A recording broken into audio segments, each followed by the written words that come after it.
Drake, mahal na mahal kita. Totoo lahat ng pinakita ko sa'yo. Tinabig ni Drake ang kamay ng dalaga nang hahawak sana siya, sa laylayan ng suot nitong shirt. Wala na si Arabella na makitang pagmamahal, sa mukha ni Drake. Puro pagkamuhi na lang. Napahagulhol siya at napaluhod. Hindi siya papayag. Mahal niya si Drake ng sobra. Hindi mapuputol dito ang relasyon nila. Patawad. Patawad dahil anak ako ng taong kinamumuhian mo. Tumangala si Arabella habang patuloy na umiiyak. Patawad dahil isa akong anak ng kriminal. Inihihingi ko ng tawad ang mga yon. Pero maniwala ka, wala akong ibang intensyon na masama. Lahat ng pinakita, at pinaramdam ko sa iyo na pagmamahal, ay tunay at walang halong kasinungalingan. Mahal na mahal kita, Drake. Sobrang sakit makita, na ang lalaking puno ng pagmamahal, kung tumingin sa kanya noon, ngayon ay wala na. Blanko ang mukha ni Drake, walang emosyon. Diyos ko! Ano ang nangyayari rito? Hindi makapaniwalang bulalas, ni Aling Marta na kararating lang.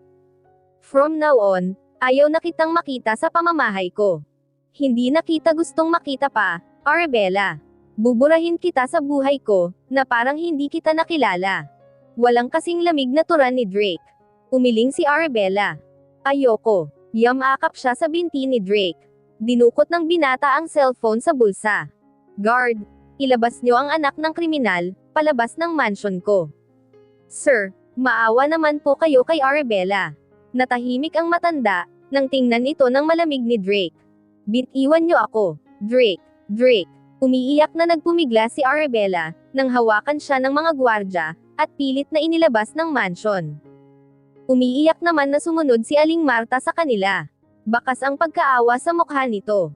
Hindi makapaniwala sa sinapit niya. Aling Marta. Umiiyak na tumingin si Arabella sa matanda. Tulungan niyo po ako, na makausap si Drake. Sumangot ang matanda. Dito ka lang, sandali at babalik ako. Mabilis na umalis ang matanda. Pagbalik nito ay may dala na ito, ng isang pares ng tsinelas. Nakapaalang pala siya. Natanggal marahil kanina, dahil sa pagpupumiglas niya. Sinuot ng matanda ang tsinelas sa paa ni Arabella. Palipasin mo lang muna, ang galit ni Sir. Baka bukas ay mawala din iyon. Sa ngayon, sundin muna natin ang kanyang utos. Pinahid ng matanda, ang luha niya sa pisngi. Dito ka lang muna, magpapalam lang ako, na ihatid ka, baka mapahamak ka sa daan, kung uuwi ka ng mag-isa. Pinigilan ni Arabella ito sa kamay. Hindi po ako uuwi, Aling Marta. Natigilan ang matanda. Huwag mong sabihin, na balak mong gam ito lang sa labas. Umiiyak na tumango si Arabella. Opo, hindi po ako aalis, hanggat hindi ako kinakausap ni Drake. Mas lalo itong nahabag sa kanya. Arabella, alam ko kung gaano mo kagusto, na makausap si Sir. Gusto kitang tulungan. Pero hindi maaari ang gusto mo, na dito ka sa labas. Malamig sa gabi, kahit bigyan pa kita ng kumot, ay lalamigin ka. Natigil ang matanda, nang hawakan ni Arabella ang kamay nito. Salamat po sa pag-aalala. Sobrang na-appreciate ko po talaga. Pero hindi ko po kaya, na dumaan ang oras, o araw, na hindi si Drake nakakausap. Kaya kung may pagkakataon, ay susunggaban ko na agad. Napahikbi siya. Mahal na mahal ko po talaga si Drake, Aling Marta.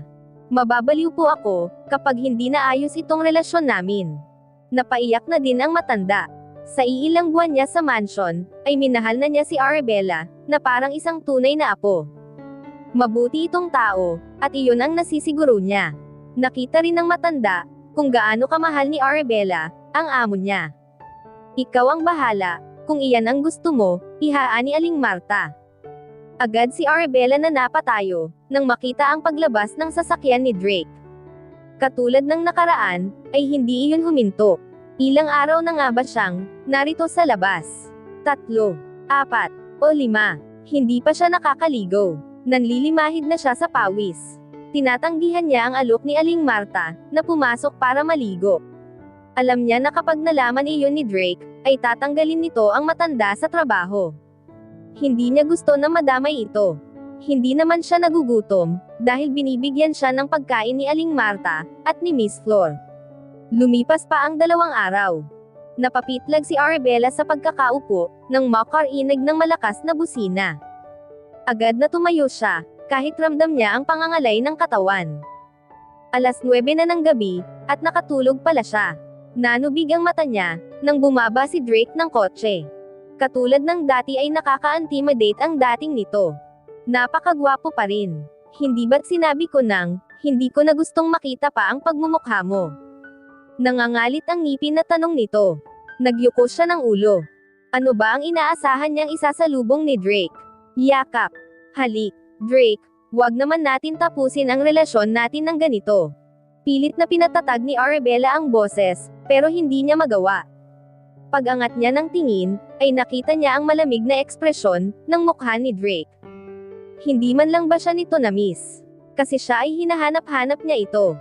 Kailangan ko pa bang ipaalala sa'yo? Binura ko na ang lahat, nang mayroon tayo dati, at kasama ka na doon.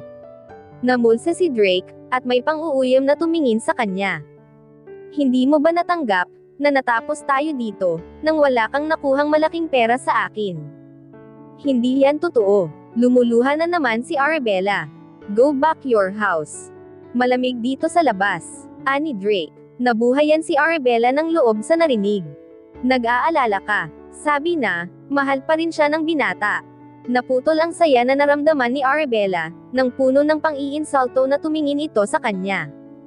Ayaw ko lang na mamatay ka dito, sa labas ng properties ko. Drake, gusto mo ng pera, di ba?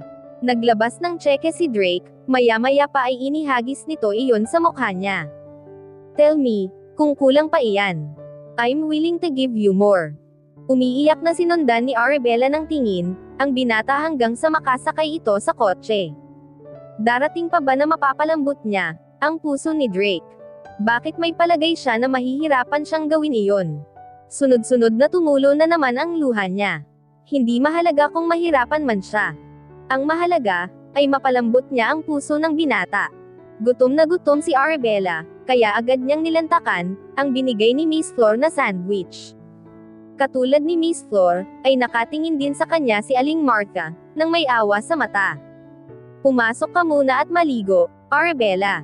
Aba, ang baho mo na. Hindi mapigil ang sabi ni Miss Flor. Hinayla niya pabalik ang kamay, nang hawakan siya ng matanda sa kamay. Ayoko po, Miss Flor, baka mamaya ay magalit si Drake sa inyo, at madamay kayo sa galit niya sa akin. Nako, Flor, ilang beses ko nang sinabihan iyang si Arabella, na pumasok pero ang tigas ng ulo. Ani ni Aling Martha, paano ka kakausapin ni Sir, kung ang baho mo? Napayuko na lang siya ng ulo sa sinabi nito. Tayo na. Wala siyang nagawa, nang hilahin siya ni Miss Flor, papasok, pero hindi pa man si Arabella nakakapasok, nang makaramdam siya ng pagkirot ng tiyan, at matinding pagkahilo. Huminto siya sa paghakbang, at humawak siya sa tiyan. Masakit. Daing niya bago bumagsak ang katawan. Diyos ko! Naibulalas ni Aling Martha. Boses ng dalawang matanda ang narinig ni Arabella, bago siya nawalan ng malay. Pagmulat ng kanyang mata, ay puting kisame ang kanyang nakita. Lumingon siya sa kay Miss Flor, at Aling Martha, na may kausap na lalaking nakaputi, na sigurado siya na doktor. Teka, bakit nasa hospital siya? Ang huli niyang natatandaan, ay papasok pa lang sila ng mansion. Gising na siya, Doc. Agad na lumapit sa kanya si Aling Martha, at hinawakan ang kanyang kamay. Kamusta na, Arabella? Maayos na ba ang pakiramdam mo? Tumango siya. Napansin ni Arabella na seryosong nakatingin sa kanya si Miss Flor, habang katabi ang isang gwapong doktor. Kumunat ang noo niya, bakit parang pamilyar ang doktor na ito sa kanya? Tiyak na nakita na niya ito, hindi lang niya matiyak kung saan. Nagkita ulit tayo, Miss. Ngumiti ang lalaki sa kanya. Kumusta na ang pakiramdam mo? Ayos lang naman po, Doc. Teka, nagkita na tayo noon. Sabi na nga ba, kaya pamilyar ito. Ngumiti lang ang doktor sa kanya, pagkaraan ay naging seryoso na ang tingin nito. From now on, you must take care of yourself, carefully, Miss. Dahil sa susunod ay baka tuluyan ng malaglag, ang batang nasa sinapupunan mo. Umawang ang labi ni Arabella, sa sinabi ng doktor. Po, baka nabibingi lang siya. You're 2 months pregnant, Miss. You're going to be a mother soon. Magdahan-dahan ka nga, Arabella. Malakas ang boses na saway ni Miss Flor sa kanya. Paano ay nagmamadali siyang pumasok ng mansion para magbihis. Gusto niya na maganda siyang haharap kay Drake. Magiging magulang na sila ni Drake. Sigurado na matutuwa ang binata sa oras na malaman nito na buntis siya.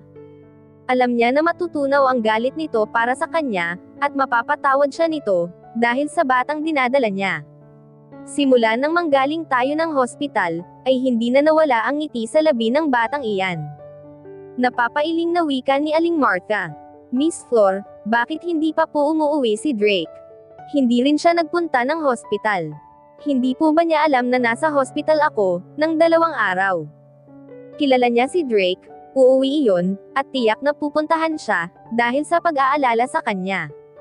Galit lang naman ito sa ngayon, kaya hindi siya kinakausap. Mahal siya ni Drake. Alam ni Arabella iyon. Hindi niya alam, Arabella. Iwas ang mata, nasagot ni Miss Flor. Oh, siya, maligo ka na. Tuwang-tuwa si Arabella habang naliligo. Panay din ang himas niya sa kanyang tiyan. Baby, pangako ko sa'yo, na hindi ko napababayaan ang sarili ko. Aalagaan ka namin ng daddy mo. Samantala, nagmamadaling lumapit si Miss Flor kay Drake, na kara-rating lang. Sir, huminto si Drake sa pagtawag ng matanda. Hindi mo ba nabasa ang message ko sa inyo? Nabasa ko. Putol ng binata sa matanda. Bakit hindi kayo dumalaw sa hospital? Why should I? Malamig na tanong ng binata. Wala akong pakialam, kahit mapaano pa ang babaeng iyon. Miss Flor, hindi makapaniwalang nakatingin ngayon si Arabella sa matanda. Ang sabi niyo po sa akin, ay hindi alam ni Drake na nasa hospital ako. Hindi sumagot si Miss Flor, at nag-iwas lang ng tingin. Parang pinipiga ang dibdib ni Arabella sa narinig. Ibig sabihin ay natiis ni Drake na hindi siya puntahan. Ibig sabihin, ay hindi ito nag-alala sa kanya. What are you doing here inside my house? Pareho silang napaiktad ni Miss Flor dahil sa malakas na boses ni Drake. Flor, hindi ba't sabi ko sa'yo na huwag papapasukin ang babaeng ito dito? Bamaling ang binata sa matanda. Hindi ba malinaw ang sinabi ko? Ano ang hindi mo maintindihan doon? Walang kasalanan si Miss Flor, Drake. Shut up! Nahigit ni Arabella ang hininga nang marinig ang sinabi ng binata. Kinagat niya ang loob ng bibig para pigilin ang pag-iyak. Miss Flor, pwede po bang iwan niyo muna kami ni Drake? Mag-uusap lang po kami. Nakita ni Arabella ang pagdaan ng pag-aalala sa mukha ni Miss Flor bago sila iniwan. Drake, tawag niya sa pangalan ng binata. Wala na siyang makita na pagmamahal sa mata nito na sobrang kinasasakit ng dibdib niya. Patawarin mo na ako, please. Pinukol lang siya ni Drake ng blankong tingin. Alam ko na mali ang paglilihim ko. Pero maniwala ka, Drake. Mahal na mahal kita. Hindi na ni Arabella, kaya napigilan ang luha, tuluyan na iyong umagos sa kanyang mukha. Ang nanay ko, wala siyang kasalanan sa ginawa ng tatay ko. Ang mga kapatid ko, wala din silang kasalanan. Ako din, Drake. Wala akong kasalanan. Hindi naman ako pwedeng pumili ng magulang, di ba? Lumapit siya sa binata, at yamakap sa bewang nito. Umiiyak na sinubsob niya ang mukha sa mabangong dibdib nito. Mahal na mahal kita, hindi ko kaya na mawala ka, aniya, at malakas na humagulol ng iyak. Patawad talaga kasi anak ako ng taong kinamumuhian mo. Patawad dahil anak ako ng kriminal. Pero, Drake, hindi ko ginusto iyon. Napaigik si Arabella sa sakit, nang madiin na hawakan siya ni Drake sa balikat at inilayo. I don't want to hear your explanation. We're done, and there's nothing you can do about it. Tapos na tayo. Tanggapin mo na lang iyon. Litanya ng binata. Tila sinaksak ang dibdib ni Arabella nang makita ang walang emosyon na mukha nito. Tila kahit anong paliwanag at dahilan niya ay baliwala dito. Pinagsisihan ko na minahal kita. Malamig na sambit ni Drake. Mas lalo lang si Arabella na napahagulhol. Paano ni Drake nasasabi ang salitang iyon sa kanya? Pilit na ngumiti siya sa kabila ng luha sa kanyang mga mata. Buntis ako. Bumakas ang pagkabigla sa mukha ni Drake. Ang pagkakahawak nito sa balikat niya ay lumuwag. Nakaramdam si Arabella ng pag-asa na baka sakali ay lumambat ang binata. Pero halos ikadurog niya ang sunod na salitang binitiwan ni Drake. Get rid of it. Ano? Dinadaya lang siya ng pandinig niya. Tama, hindi totoo ang narinig niya. Hindi magagawang sabihin ni Drake ang bagay na yon. I don't care if you're pregnant, Arabella. Get rid of that child, and your problem is solved. Umawang ang labi ni Arabella, na ngayon ay nanginginig na, dahil sa labis na pag-iyak. Problema lang ang tingin mo sa anak natin. Lumapit siya sa binata, at kumapit sa damit nito. Hindi mo yata naiintindihan ang sinabi ko, Drake. Ang sabi ko buntis ako. So what? Do you really think that you can use that child to fool me even more? Mas lalong lumamig ang tingin ni Drake, sa lamig noon, ay tila nanagad iyon sa kanyang kalamnan. Hindi ko gustong magkaanak sa isang may dugong kriminal, kaya ipalaglag mo ang batang yan. Malakas ni Arabella itong sinampal. Hilam ng luha ang kanyang mukha, sa sobrang sakit, at galit. Napakasama mo. Pinagsusuntok niya ito sa dibdib. Paano mo iyan nasasabi sa anak natin, Drake? Paano? Alam niya na anak siya ng kriminal, pero bakit ganon? Bakit kailangan nitong idamay ang batang nasa sinapupunan niya? Hinayaan siya ni Drake, na natili lang itong nakatayo, at walang emosyon ang mukhang nakatingin sa kanya. Humakbang siya paatras sa binata, at tumingin dito ng halo-halo ang nararamdamang lungkot, sakit, at galit. Nagmakaawa ako sa'yo, dahil sobrang mahal kita. Sa katunayan, ay kaya kong gawin habang buhay iyon kasi ganun kita kamahal. Kahit wala akong kasalanan, luluhod pa rin ako sa harapan mo, para tanggapin mo lang ako. Nabuhay ang galit sa mata ni Arabella. Pero ang gusto mong ipapatay, ang anak natin. Ang anak ko, hinding-hindi kita mapapatawad. Nakita niya ang pagdaan ng emosyon sa mukha ni Drake, pero wala siyang pakialam. Galit na galit siya. Binigay ko ang lahat sa'yo, wala akong tinire para sa sarili ko. Lahat, Drake, lahat ng pinakita ko sa'yo ay totoo. Tumulo na naman ang masaganang luha sa mata ni Arabella. Nangarap ako ng pamilya, na kasama ka, na hindi katulad ng pamilyang binuo ni tatay. Hindi katulad ng pamilya namin. Pinahid niya ang luha, at pilit na pinatatag ang sarili. Akala ko sapat ng lahat ng iyon. Pero hindi pala. Dahil katulad ng dati, ay halimaw ka pa rin. Mas malala ka pa sa isang demonyo. Dahil demonyo lang, ang kayang ipapatay ang sarili niyang anak. Malamig niya itong tiningnan. Wala kayong pinagkaiba ng tatay ko. Aniya. Arabella. Basag ang boses ni Drake. Bakas ang paghihirap. Mapait siyang ngumiti. Alam naman ni Arabella, na dinadaya lang siya ng paningin niya. Hindi mo na ako kailangan pang itaboy, Drake. Dahil simula sa araw na ito, ay hindi mo na ako makikita. Dahil katulad mo, ay buburahin na rin kita sa buhay ko, sa buhay namin ng anak ko. Kinasusuklaman kita, Drake, at sana hindi na rin kita minahal. Mabilis na naglakad si Arabella palayo rito, pero hindi pa siya nakakalayo, nang bumuhos na naman ang luha niya. Napahinto siya sa paghakbang, nang makita sina Miss Flor, at Aling Martha. Luhaan ang mukha ng dalawang matanda, mukhang narinig ng mga ito ang usapan nila. Umiiyak na yamakap siya kay Miss Flor, at Aling Martha, at malakas na napahagulhol. Sobrang sakit, parang dahan-dahan siyang pinapatay, ng mga katagang sinabi ni Drake. Mas masakit pa ang mga sinabi nito, kesa sa hambulos, o sapak ng tatay niya sa kanya nang bata pa siya. At natatakot din siya rito. Paano kung saktan nito ang anak niya, dahil sa galit nito sa tatay niya?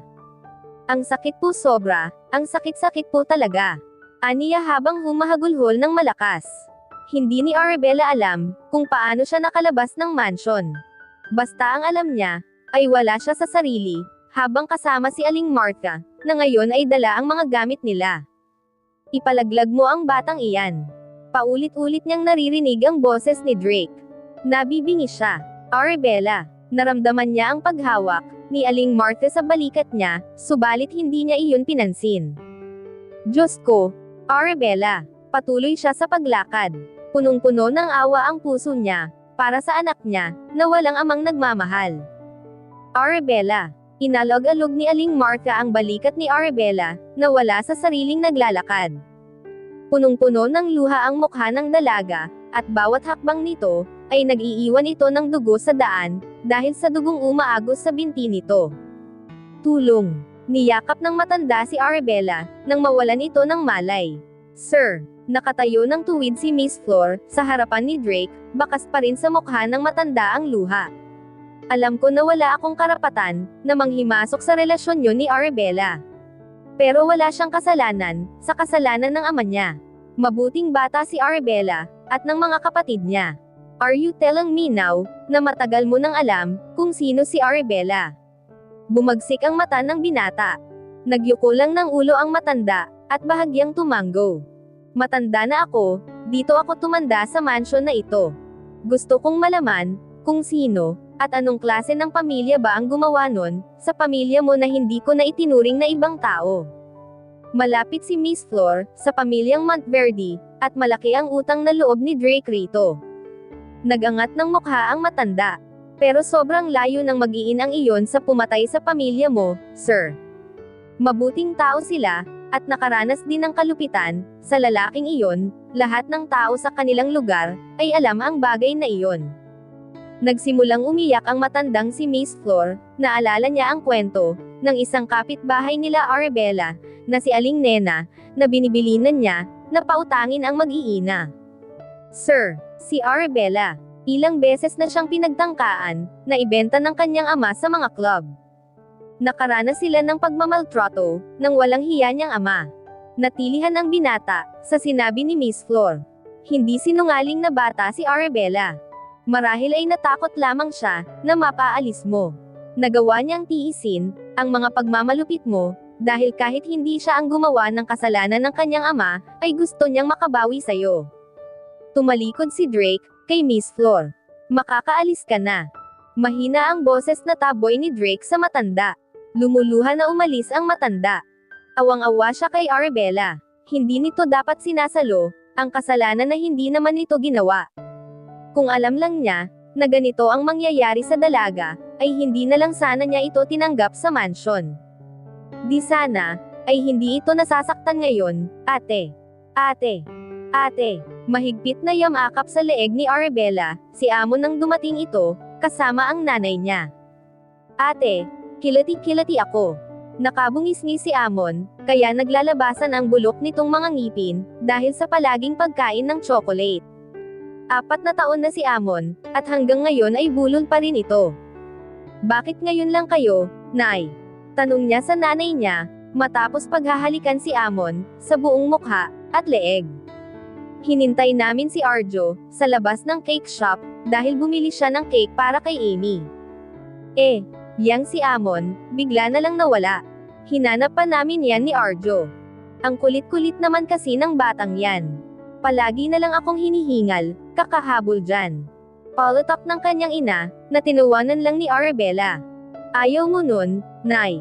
Palagi kang nakakapag-exercise, dahil dyan kay Amon. Singit ni Arjo na tumatawa din. Umingas na lang ang nanay nila, kaya lalo silang natawa. Pero agad na napangiti ito, nang iyamakap sa bewang nito si Amon na naglalambing. Yabyaw po, Nay. Huwag ka iinis sa akin, ha? Pinisil ng nanay nila ang matambok, at namumulang pisngi ni Amon. Oo na, hay nako kang bata ka. Mabuti na lang, at baby ka namin, kaya hindi namin magawang magalit sa'yo. Bumungis-ngis na naman si Amon, lalo pa nang buhatin ito ng nanay niya. Sabay-sabay na tayong umuwi, Nay. Last customers na namin ito, kaya magsasara na ako. Tukoy ni Arabella sa 5 customers, na hindi pa tapos gupitan, at i-rebond ang mga buhok. Mayroon na si Arabella, na pag-aaring salon ngayon. Hindi naman ganon kalaki, at hindi rin maliit. Pero malakas naman kumita, at natutustusan ang mga pangangailangan nila. Kapag walang pasok ang mga kapatid niya, ay tumutulong ang mga ito sa salon. Samantalang ang nanay niya, ay hands-on sa pagbabantay kay Amon. 5 taon na ang nakakaraan, at masasabi ni Arabella, na nakabangon na sila. Lalo na siya. 3 years ago, ay namasukan siya sa isang salon, at nang makaipon ay nagtayo siya ng maliit na salon. Hanggang sa unti-unti itong lumago. Sa tulong ng kanyang pamilya, ay hindi na siya kumuha nun ng ibang tauhan. Pero dahil may kalakihan, na ang salon nila, hindi katulad noon, ay kinailangan na talaga niyang kumuha ng tauhan. Matapos magsara, ay sumakay na sila sa kotse niyang second hand lang. Si Arjo ang nagmamaneho, ang nanay niya ang katabi, ng binata niyang kapatid, habang nasa likod sila ni Amon. Ate, tingin mo ito. Dumukot si Amon sa bulsa, at pinakita sa kanya, ang isang hugis bilog na chocolate. Kinalong niya ito. Saan naman galing iyan? Kunot ang noo na tanong ni Arabella. Sigurado na tumanggap na naman ito ng chocolate, na bigay ng iba. Ewan ba nila sa batang ito, kapag tsokolate ang pinag-uusapan, ay hindi ito tumatanggi. Kanina bigay ito sa akin ng mamamang pogi. Binalatan ng paslit ang chocolate, at isinubo sa kanya, kaya ibinuka niya ang bibig niya. Talak ba, ate? Nakatingala ito sa kanya, at tila excited na naghihintay sa sagot niya. Tumanggo si Arabella. Oo, masarap. Kinurot niya ng mahina ang pisngi nito. Di ba sinabi ko sa'yo, hindi matalap, kundi masarap. Pagtatama ni Arabella rito.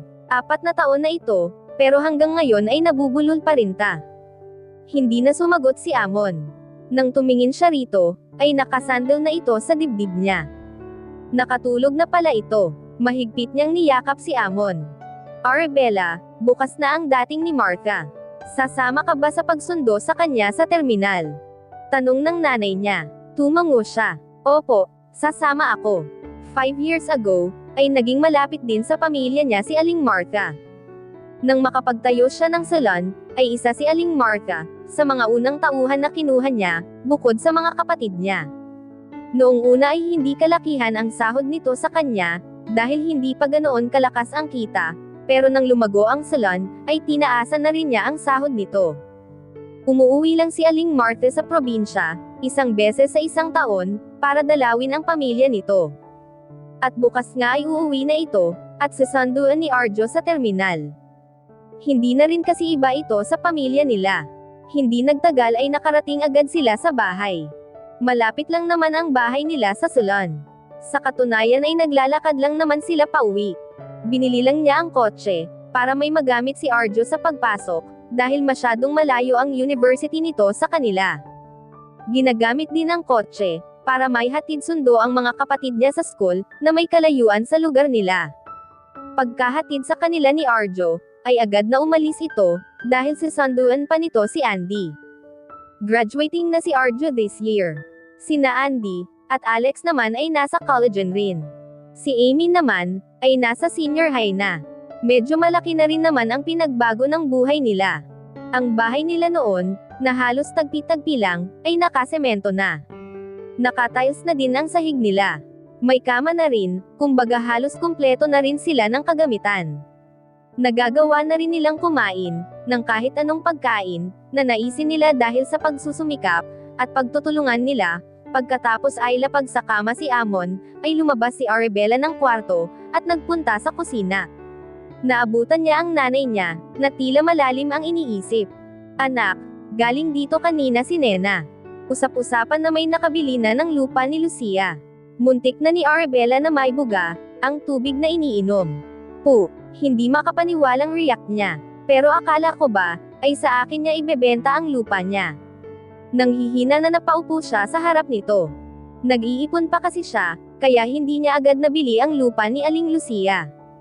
Pakiramdam ni Arabella, ay bigla siyang nanghina. Ang salon kasi ang lupa ni Aling Lucia. Nangungupahan lang naman sila rito. Ngayong nabili na ang lupa ng matanda, ay malaki ang posibilidad, na mapaalis silang mga nangungupahan sa lugar. Kahit ako ang nasa posisyon ni Lucia, ay ibebenta ko rin ang lupa. Biruin mo, binili ng 10 doble. 10 doble. Halos maglabasan, ang tubig sa ilong ni Arabella sa narinig. Kaya naman pala agad na binenta, ng matanda ang lupa nito. At sino naman kaya ang taong iyon? Ganun ba nito kagusto ang lupa ni Aling Lucia? Naisabsob ni Arabella ang kamay sa mukha, at problemadong bumantong hininga. Ang lalim naman yan, love. Agad na napangiti si Arabella nang narinig ang boses ni Fred, ang nobyo niya ng 2 taon. Love. Agad na lumapit siya rito, at yamakap.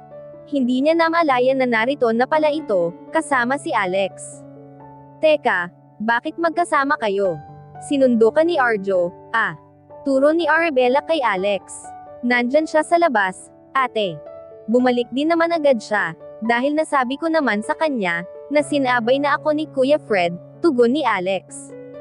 Ngiting-ngiti si Arabella, nang halikan ng nobyo niya ang kamay niya, na may nakasuot na singsing. Tama, ikakasal na sila, dahil nag-propose na ito sa kanya. 4 na buwan na lang, ang hihintayin nila. Ate, kinusot-kusot ni Amy ang mata, nakalalabas lang ng kwarto, dahil kagigising lang nito. May nagpunta dito kanina, hinahanap ka. Ha? Sino? Hindi tumitingin na tanong niya rito. Paano ay busy siya sa pagtitig, sa magiging asawa niya, hindi siya makapaniwala, na magmamahal siya, sa ikalawang pagkakataon. Blake yata ang pangalan nun. Kumamo sa ulo si Amy. Ay mali, Jake yata. Aray naman, kuya. Reklamo nito ng batukan ito ni Alex. Hanggang ngayon makakalimutin ka pa rin. Aba, Amy, ang tanda mo na. Baka Drake, si Alex. Nanigas ang katawan ni Arabella, nang marinig ang pangalan, na matagal na niyang hindi naririnig. Napailing na lang siya. Bakit ba iniisip niya ang taong iyon? Lang taon na siyang nakalimot, at masaya na siya ngayon. Saka imposible naman, na hanapin siya ng taong, gusto na siyang ibaon sa limot. Hindi na dapat niya hayaan, na sumagi kahit kaunting alaala ng lalaking iyon, sa utak niya, dahil sa ngayon ay masayang masaya na siya. Salamat sa doktor na nasa harapan niya, na minahal siya ng sobra, at mahal na mahal niya rin ng sobra. Hindi na niya pinansin ang pagtatalo ng dalawa. Saka sigurado na nagkamali lang si Amy ng dinag. At dito na po nagtatapos, ang 17 kabanata ng ating kwento, at sanay muli niyo po akong samahan, sa mga susunod pang kabanata,